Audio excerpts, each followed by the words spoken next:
Hello everyone. Today we will discuss an astrologer's day written by R.K. Narayan. इनका जीवन काल है 1906 से 2001 तक. आर के नारायण एक बहुत ही फेमस इंडियन राइटर है. उन्होंने बहुत सारे बुक्स लिखे हैं जैसे कि Swami and friends, Malgudi days, the dark room, mister Sampath, the guide. The guide तो एक ऐसी मूवी है, एक ऐसी ऐसी बुक है जिसके ऊपर एक मूवी भी बनी है, एक फिल्म बनी है जिसमें देवानंद साहब ने रोल किया था गाइड का. एंड एन एस्ट्रोलॉजर्स डे, और ऐसी बहुत सारी किताबें हैं जिसमें से एक है एन एस्ट्रोलॉजर्स डे. तो इस कहानी का जो टाइटल है an astrologer's day, it creates curiosity as something might have happened और taken place on a particular day. मतलब किसी एक दिन एक एस्ट्रोलॉजर के लाइफ में कुछ घटना घटी थी. तो क्या थी वो घटना, क्या हुआ था एस्ट्रोलॉजर के साथ उस दिन. चलिए देखते हैं एन एस्ट्रोलॉजर्स डे, एक ज्योतिषी का दिन. इस लेसन को मैंने दो भागों में विभाजित किया है, पार्ट 1 और पार्ट 2. पार्ट 2 की लिंक नीचे डिस्क्रिप्शन में अवेलेबल है. चलिए शुरू करते हैं. Punctually at midday, he opened his bag and spread out his professional equipment, which consisted of a dozen of cowrie shells, a square piece of cloth with obscure mystic charts on it, a notebook, and a bundle of Palmyra writing. तो ठीक 12 बजे वो जो ज्योतिषी है अपनी bag, अपना पिटारा खोलता था और उस पिटारे में से वो सारा सामान निकालता था, जैसे कि कौड़ी शेल्स मतलब कौड़िया. आप देखेंगे आपको इमेज में कौड़ी कैसे होती है. कौड़िया एक स्क्वायर शेप का कपड़ा जिसमें कुछ रहस्यमय डायग्राम्स या नक्शे बने हुए होते थे. एक कॉपी होती थी. और पलमारा, पलमारा क्या है, टाइप ऑफ ट्री है जिसके कागज से बनी हुई पेपर पर कुछ लिखा हुआ एक बंडल भी उसके पास होता था. वो सारी चीज़ें जो एक ज्योतिषी के साथ, जो सारी चीज़ें जो एक ज्योतिषी अपने साथ कैरी करता है, वो सारी चीज़ें उसके पास थी. His forehead was resplendent with sacred ash and vermilion, and his eyes sparkled with a sharp abnormal gleam, which was really an outcome of a continual searching look for customers, but which his simple clients took to be prophetic light and felt comforted. उसका जो माथा था, forehead था, वो ऐश मतलब क्या, राख है जिसको हम भभूत बोलते हैं, और वर्मिलियन मतलब सिंदूर, सिंदूर से ऐसे पुता हुआ था. और उसकी जो आंखें थी उसमें बहुत ही ज़्यादा चमक थी. और वो जो चमक इसलिए थी कि वो लगातार देखता था, अपने कस्टमर की खोज करता था कि आज कौन आने वाला है और कौन फंसने वाला है मेरे जाल में. लेकिन उसकी जो चमक थी वो उसके कस्टमर को लगता था कि बाबा सच में एक बड़े ही ज्ञानी पुरुष है और वो उनको उनका भविष्य बताएगा. और उन्हें इस बात से कंफर्ट भी मिलता था. वो खुश भी होते थे कि बाबा को सब पता है और बाबा हमें सारी अपनी परेशानियों का हल भी जानते हैं. इसलिए उनको थोड़ा कंफर्टेबल महसूस होता था उनकी कंपनी में. The power of his eyes was considerably enhanced by their position, placed as they were between the painted forehead and the dark whiskers which streamed down his cheeks. और उसकी आंखें, उसकी आंखों की जो चमक थी वो इसलिए भी थी, इसलिए भी लुभावनी थी, आकर्षक थी, क्योंकि उसका जो माथा था वो सिंदूर और भभूत से भरा हुआ था. और आंखों के नीचे नीचे की तरफ जो है उसकी दाढ़ी और मूछें झुकी हुई थी. इन सारी चीज़ों से लोग अट्रैक्ट हो जाते थे उसकी तरफ. Even half it's I would sparkle in such A setting. और ये जो उसका सारा अपीयरेंस था, लुक था, उस कंडीशन में तो कोई मंदबुद्धि भी रहा तो उसकी आंखें ऐसे चमकीली दिखेंगी हमको. मतलब कोई मंदबुद्धि आदमी बैठा है और ये सारा ऐसे भभूत लगाया हुआ है, सिंदूर लगाया हुआ है, दाढ़ी बढ़ी हुई है, तो इस अपीयरेंस में तो कोई मंदबुद्धि आदमी रहा तो उसकी तरफ भी लोग क्या हो जाएंगे, अट्रैक्ट हो जाएंगे. To crown the effect, he wound a saffron-colored turban around his head. और इन चीज़ों के साथ साथ जैसे कि सिंदूर, ऐश, उसने केसरी रंग की पगड़ी भी पहन के रखी थी. तो ये जो सारी चीज़ें थी, जैसे कि मैंने बताया आपको, सिंदूर, ऐश, केसरी पगड़ी, इन सारी चीज़ों ने तो काम करना ही था. इस This color scheme never failed. People were attracted to him as bees are attracted to cosmos or dahlia stalks. He sat under boughs of a spreading tamarind tree which flanked a path running through the town hall park. और इसलिए और लोग उसकी तरफ खींचे चले आते थे क्योंकि उसके पहराव भी उसके लिए बहुत मैटर करता था, और लोग उसकी तरफ ऐसे खींचे चले आते थे जैसे मधुमक्खियाँ कॉस्मोस और डालिया प्लांट की तरफ खींची चली आती है। तो ये जो एस्ट्रोलॉजर है वो एक टैमरिन ट्री मतलब इमली के पेड़ के जो डालिया थी उसके नीचे बैठा था, और ये जो इमली का पेड़ था वो उस सड़क के किनारे था जो टाउन हॉल पार्क से गुजरती थी। मतलब वहाँ पे लोगों का हमेशा आना जाना रहता था। It was a remarkable place in many ways. A surging crowd was always moving up and down this narrow road morning till night. तो और ये जो जगह थी वो अपने आप में एक निराली बहुत ही अच्छी जगह थी, और वहाँ भीड़ जो है हमेशा उमड़ी पड़ी रहती थी सुबह से लेके रात तक। हमेशा वहाँ पे क्राउडेड एरिया था, ये बहुत ही टाउन हॉल पार्क मतलब क्या है जहाँ पे म्यूनसिपैलिटी का ऑफिस रहता है, तो वहाँ पे रोज लोगों का आना जाना रहता है, और उसकी वजह से जो है वहाँ पे हमेशा क्या रहती थी, एक भीड़ उमड़ी हुई रहती थी। सर्चिंग क्राउड मतलब क्या, उमड़ी हुई भीड़। A variety of trades and occupations was represented all along its way.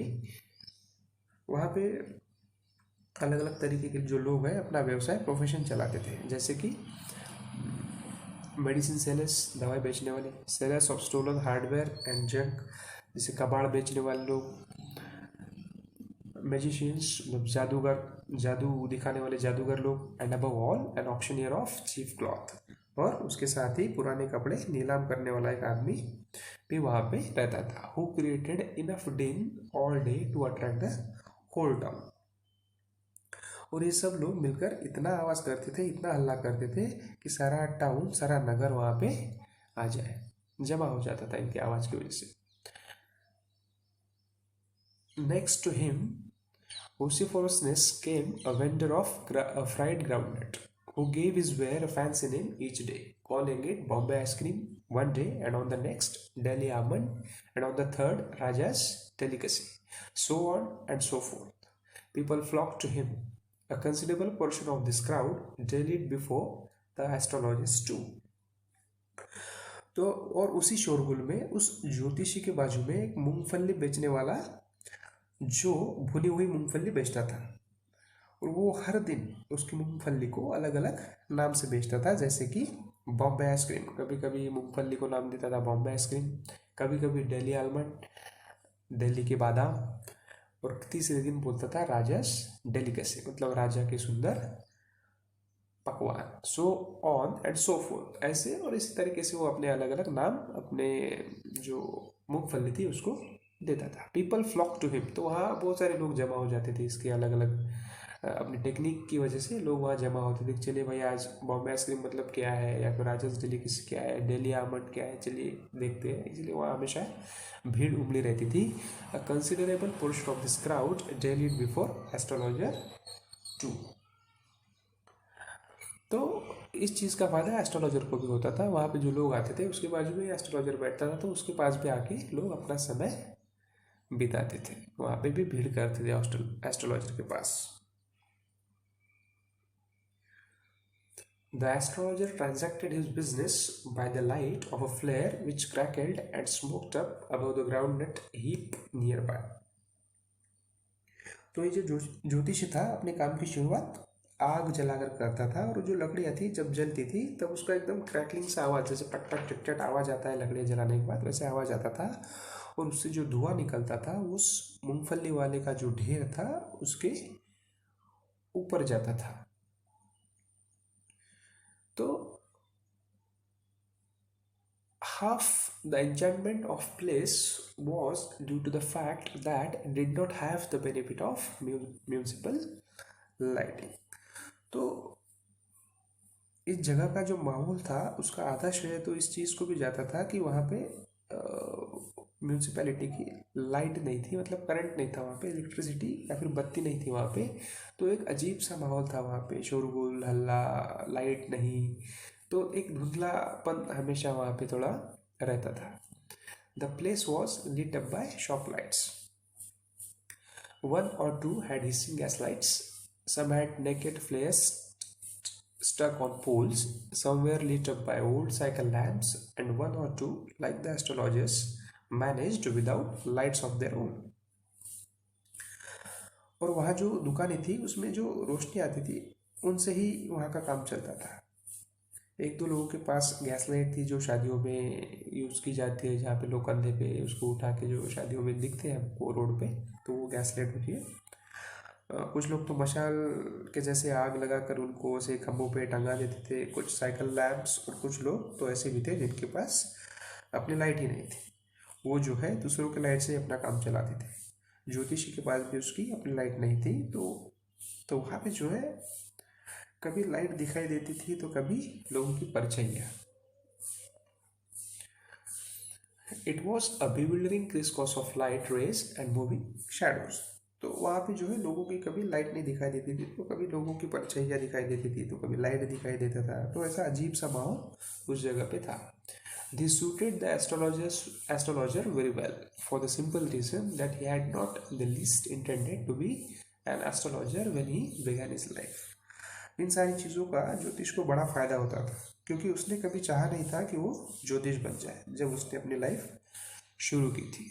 And he knew no more of what was going to happen to others than he knew what was going to happen to himself next minute.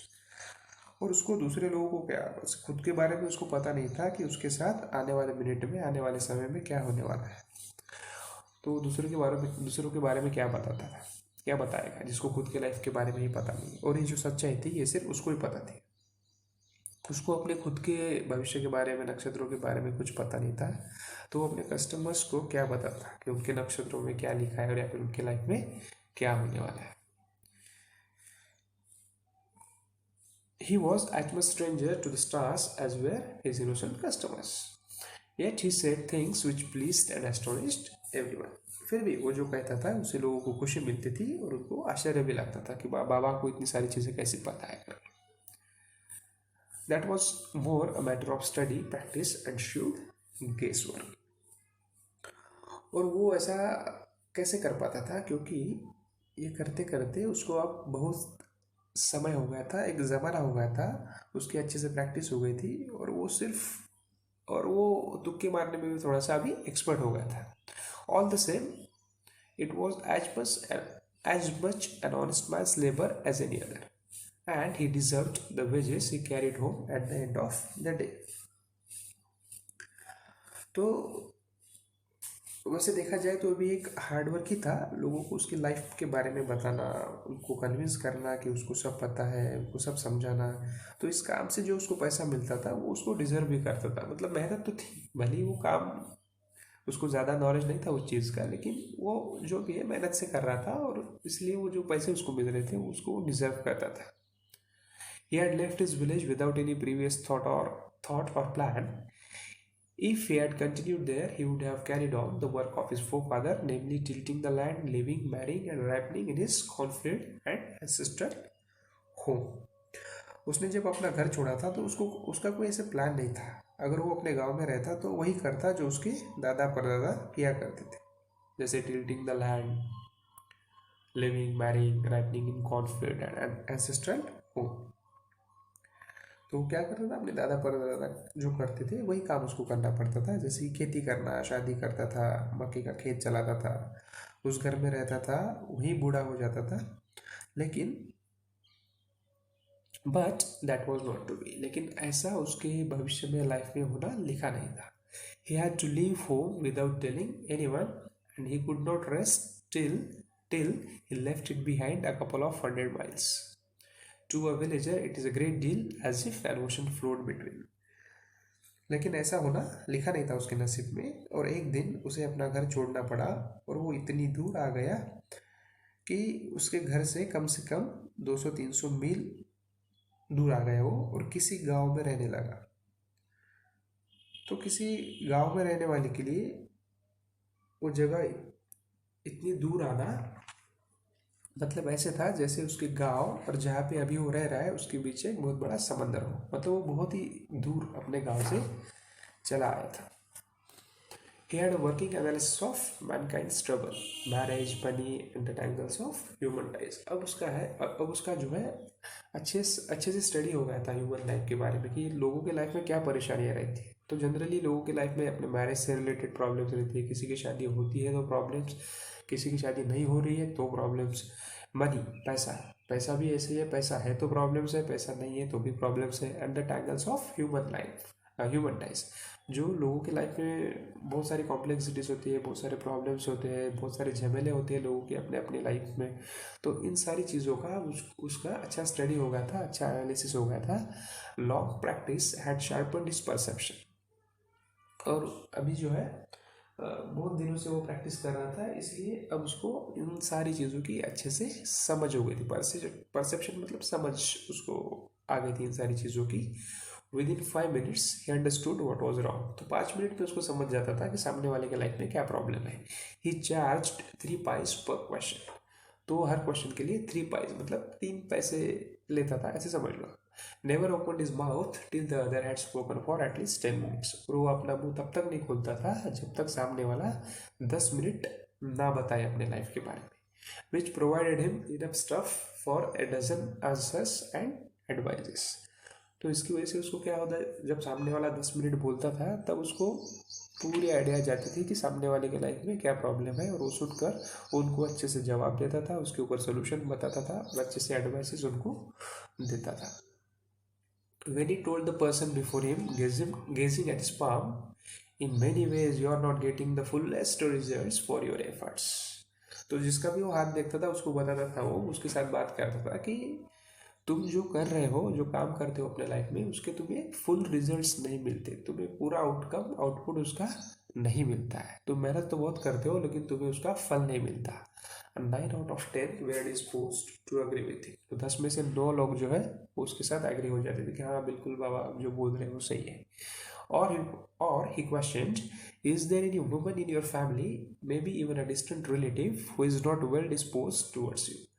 या फिर तुम्हारे life में कोई एक औरत है जो भले ही दूर की रिश्तेदार है लेकिन जो तुम्हें पसंद नहीं करती है, तुम्हें अच्छा नहीं बोलती है, तुम्हारे बारे में भला बुरा बोलती है। और या फिर he gave an analysis of character, या फिर वो किसी व्यक्तित्व के, उसके पर्सनैलिटी के बारे में बात करता था। Most of your troubles are due to your nature. फिर वो बताता उसको कि आपके लाइफ की जो परेशानियां हैं वो किस लिए है, क्योंकि आपके नेचर की वजह से, आपके पर्सनैलिटी की वजह से, आपके व्यक्तित्व की वजह से है, आपके स्वभाव की वजह से है। How can you be otherwise with Saturn where he is. नहीं तो फिर वरना तुम्हारे जो है कुंडली में राहु कैसे हो सकता है। How can you be otherwise with Saturn where he is, वरना राहु तुम्हारी कुंडली में, तुम्हारे घर में कैसे हो सकता है। You have an impetuous nature. Impetuous मतलब एकदम चंचल, अच्छा स्वभाव वाला आदमी। तुम्हारा नेचर बहुत ही चंचल है एंड रफ एक्सटीरियर, लेकिन तुम बाहर से अच्छे नहीं दिखते हो। This endeared him to their hearts immediately, for even a mildest of us loves to think that he has a forbidding exterior. तो हम सबको लगता है कि हम ऊपर से मैं जो हम लोग जो है ऊपर से हम खराब है या फिर खराब दिखते हैं लेकिन अंदर से अच्छे हैं। तो ये सारी जो बातें करता था लोगों के साथ कि तुम बहुत मेहनत करते हो, तुम्हें फल नहीं मिलता, तुम्हारी लाइफ में कोई औरत है जो तुम्हें अच्छा नहीं बोलती है, भला बुरा बोलती है तुम्हारे बारे में, या फिर तुम्हारी जो परेशानी है तुम्हारे नेचर की वजह से है, तुम बहुत अच्छे हो लेकिन लोग समझते हैं कि तुम बहुत बुरे हो करके। तुम बाहर से तो अच्छे नहीं दिखते लेकिन अंदर से भले ही अच्छे हो, तुम्हें पता है, लेकिन लोग जो है तुम्हें अच्छा नहीं समझते। तो ये सारी बातें करते करते जो है लोग कन्विंस हो जाते थे, और जो ज्योतिषी है वो लोगों के मन में अपनी जगह बना लेता था उनके मन में। तो इस तरीके से जो है यहाँ पे पार्ट 1 हम समाप्त कर रहे हैं। तो पार्ट 2 आने से पहले आप इसको अच्छे से एक बार सुन लीजिएगा ताकि आपको पार्ट 2 समझने में आसानी होगी। Thank you very much.